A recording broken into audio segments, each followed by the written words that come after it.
दोस्तों finally RRB clerk pre का exam जो है वो संपन्न हो गया है। लगभग सभी शिफ्ट के एग्जाम जो है वो खत्म हो गए हैं। मुझे नहीं पता कि 14 तारीख को अभी एग्जाम जो है वो है होगा भी, तब भी लगभग पिक्चर जो है वो क्लियर हो चुकी है। तो एक सेफ अटेम्प्ट या एक्सपेक्टेड एक कट ऑफ के नंबर अभी आपको जानने जरूरी हैं, ताकि आप जो है वो नेक्स्ट लेवल पे स्टडी कर सकें। नमस्कार दोस्तों, स्वागत है आप सभी का एक बार फिर से। अगर आप इस चैनल पे नए हैं, इस वीडियो को पहली बार देख रहे हैं, मेक श्योर करें सभी लोग चैनल को सब्सक्राइब जरूर कर लीजिए, क्योंकि यहाँ पे न केवल इंपॉर्टेंट इंफॉर्मेशन, प्री से मेंस तक का complete content one stop solution में आपको यहां दिया जाता है। मेक श्योर करें सभी के सभी लोग चैनल को जो है वो सब्सक्राइब आप लोग जरूर कर लीजिएगा। ठीक है, चलिए स्टार्ट करते हैं आज के सेशन को। सबसे पहले कुछ इंपॉर्टेंट चीजें, ये आप लोगों का एग्जाम का जो है वो अलग अलग शिफ्ट था, अलग अलग टाइमिंग आपका एग्जाम का यहाँ पे मेंशन था। ठीक है, इस टाइम पे आपने एग्जाम जो है वो दिया होगा। इस साल टोटल जो वैकेंसीज आई थी वो लगभग 8022 के करीब वैकेंसीज आई थी। ठीक है, और इसको अगर मैं थोड़ा सा देखूं लास्ट ईयर की तुलना में, तो लास्ट के 7 से 8 सालों में सबसे ज्यादा वैकेंसीज आपको 2025 में जो है वो देखने को मिली। तो जो 2025 में आपको भर भर के वैकेंसीज जो है वो लास्ट के 7 सालों में मिली है। ठीक है, अब बात कर लेते हैं दो इंपॉर्टेंट चीज की। नॉर्मलाइजेशन तो चलिए ठीक है, क्योंकि हमें आरआरबीज के अंदर का नॉर्मलाइजेशन उतना बहुत क्लियर नहीं पता चल पाता, लेकिन एक चीज है, क्योंकि अटेम्प्ट्स अच्छे खासे होते हैं लगभग हर एक शिफ्ट में। देखिए, आरआरबी क्लर्क को समतुल्य आप बोलते हैं क्या कहते हैं, आरबीआई असिस्टेंट। क्यों? इनके अटेम्प्ट बहुत ज्यादा होते हैं, पेपर का इजी लेवल जो है, अटेम्प्ट अच्छा खासा हमें जो है वो बनाने का मौका देता है। तो ज्यादा जरूरी है कि आप जल्दबाजी में एक्यूरेसी ना खराब करें।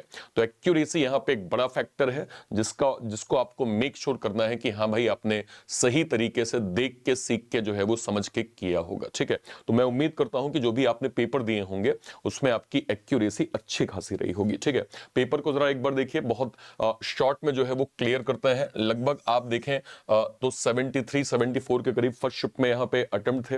ये आपका पेपर का लेवल ठीक ठीक मैनर में पेपर था, अच्छा खासा जो है वो डुएबल था।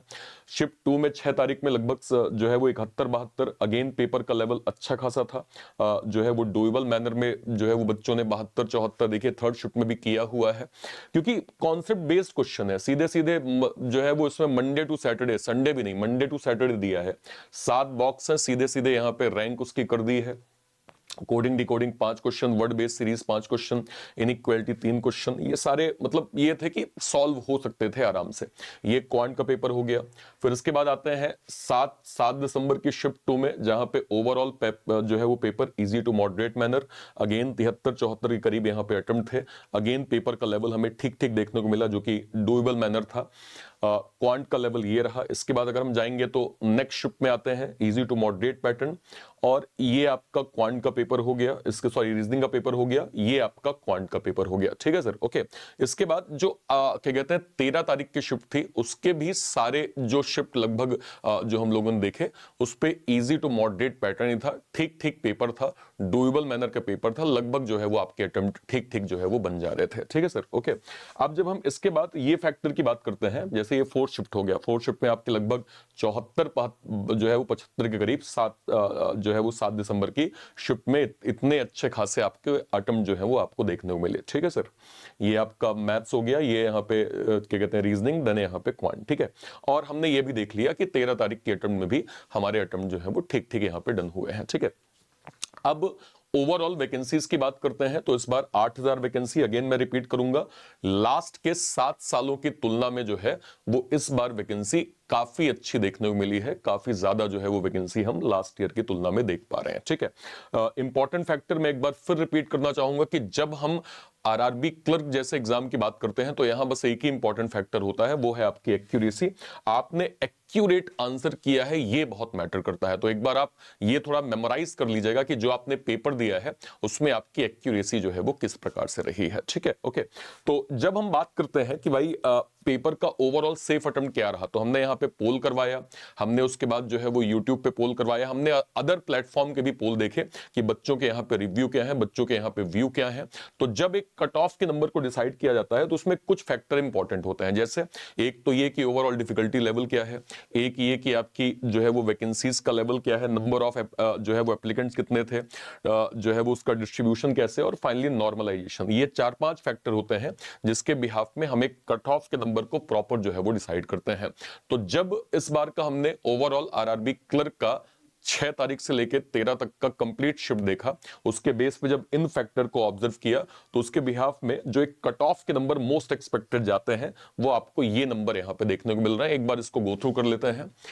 आंध्रा लगभग 66 to 68, Assam 67 to 70, Bihar 68 to 70, Chhattisgarh 64 to 67, then Gujarat 68 to 70, Haryana 71 to 74, Himachal 72 to 75, Jharkhand 69 to 71, Karnataka 67 to 70, Kerala 72 to 74, Maharashtra 68 to 72, Odisha 71 to 75, Punjab 70 to 74, Rajasthan 69 to 73, Tamil Nadu 61 to जो है वो 64, तेलंगाना 66 टू 66, मतलब 63 टू जो है वो 66, देन त्रिपुरा 67 से 70, उत्तर प्रदेश 69 से 72, उत्तराखंड 71 से 75, वेस्ट बंगाल 72 से 75, मध्य प्रदेश 67 से जो है वो 71। ये आपके अलग अलग नंबर जो है वो हमें स्टेट वाइज कट ऑफ के देखने को मिल रहा है। एक बार इसको गो थ्रू अच्छे से कर लीजिएगा।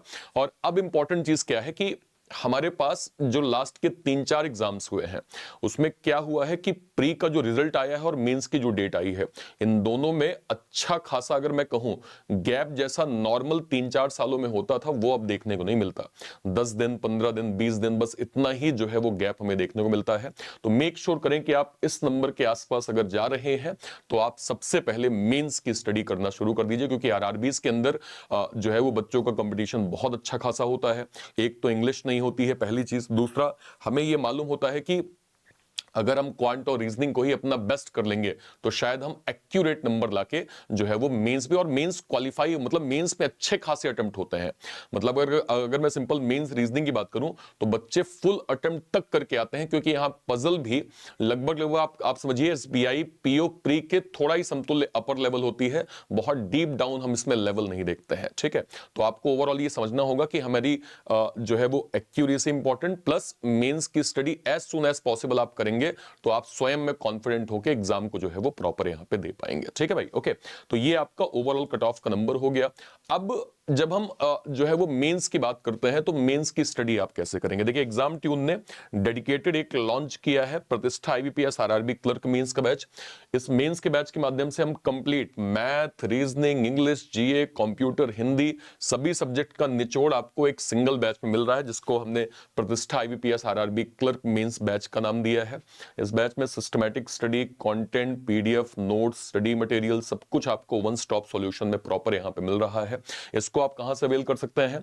या तो इसी वीडियो के डिस्क्रिप्शन बॉक्स में जाइए, इसी वीडियो के, या फिर आप एक काम करिए, इस चैनल पे आप गए, ये चैनल पे आप गए रीजनिंग बाय अर्पित सर, जैसे आप इस पे जाएंगे इसके लाइव सेक्शन में, मान लीजिए लाइव सेक्शन में मैं गया, मैंने आरआरबी क्लर्क का ये वाला सेशन या फिर ये वाला, इस पे आप जाएंगे। जैसे ही आप जाएंगे डिस्क्रिप्शन बॉक्स में आपको बैचेस के लिंक मिल जाएगी। यहां पे आपने क्लिक किया, ये आपको प्रतिष्ठा आईबीपीएस आरआरबी क्लर्क मेंस का बैच मिल जाएगा। जैसे ही आप इसको क्लिक करेंगे आपको कंप्लीट ये जो है वो बैच की लिंक यहाँ पे मिल जाएगी, आप यहां से प्रॉपर जो है वो अवेल कर सकते हैं। ठीक है सर, ओके। सारे बच्चे एक बार मुझे बताएंगे आपने कौन से शिफ्ट में एग्जाम दिया था, कौन सी शिफ्ट में आपका एग्जाम था, आपके टोटल जो है वो अटेम्प्ट कितने थे, टोटल अटेम्प्ट कितने थे, मैथ में आपका अटेम्प्ट कितना है, रीजनिंग में अटेम्प्ट आपका कितना है, और ओवरऑल आपकी एक्यूरेसी कितनी है।